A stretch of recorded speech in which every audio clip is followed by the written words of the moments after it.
But where will our new Mukhyamantri be residing? Will it be civil lines where Arvind Kejriwal's Chief Minister house was? Doesn't look like it. I will not stay in the Sheesh Mahal.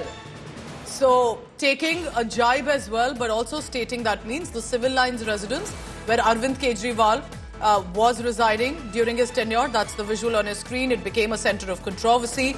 It's in fact a sort of a heritage building. There was a lot of then renovation done, which became the huge scam charge. Rekha Gupta making it clear, I will not be staying here.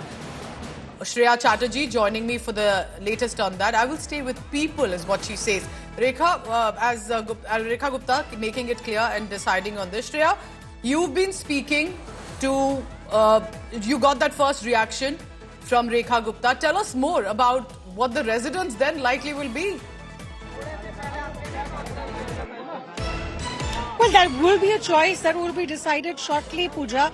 But I mean, because of the fact that Sheesh Mahal has been one of the main attacking grounds of the Bharatiya Janata Party, it is but obvious that they will not be moving in to the former residence of Arvind Kejriwal. That's exactly on the lines of what Rekha Gupta has suggested, that she will not be staying in Sheesh Mahal. And we will be seeing in a short while to come that where will she stay. Because it will be interesting, not the first time though, Pooja, that any chief minister is not, going to stay in an official residence. Remember, in Bengal as well, Mamata Banerjee doesn't stay in the official CM designate residence, but her own house. Rekha Gupta also has a choice.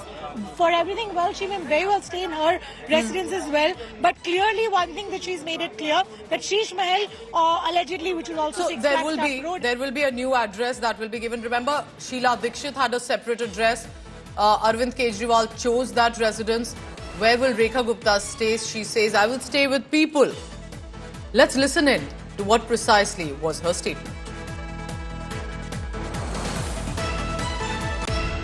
Ma'am Sheesh Mahal में रहेंगे या ma'am Sheesh Mahal में रहेंगी? नहीं ma'am Sheesh Mahal में रहेंगे या ma'am Sheesh Mahal में रहेंगी? मैम शीश महल में रहेंगे या मैम शीश महल में रहेंगी? मैम शीश महल में रहेंगे या मैम शीश महल में रहेंगी? You're looking at the DUSU leader, Delhi University Students' Union leader, Alka Lamba, shared this image. She's standing alongside. She's now in the Congress party. In many ways, it's also a journey. Remember, we keep saying a woman CM, woman CM. But the fact is, this woman has also been someone who struggled in political corridors, starting from ABVP, a student leader, then a municipal councillor, first-time MLA, and perhaps BJP reminding yet again, anyone in their party can become the top leader as well of the government. It's turn now for Rekha Gupta. Best wishes to her, all the best, because as a Delhi voter, I say a lot of promises, a lot of decisions will have to be taken. And let's hope that Rekha Gupta can ensure to fulfill those promises.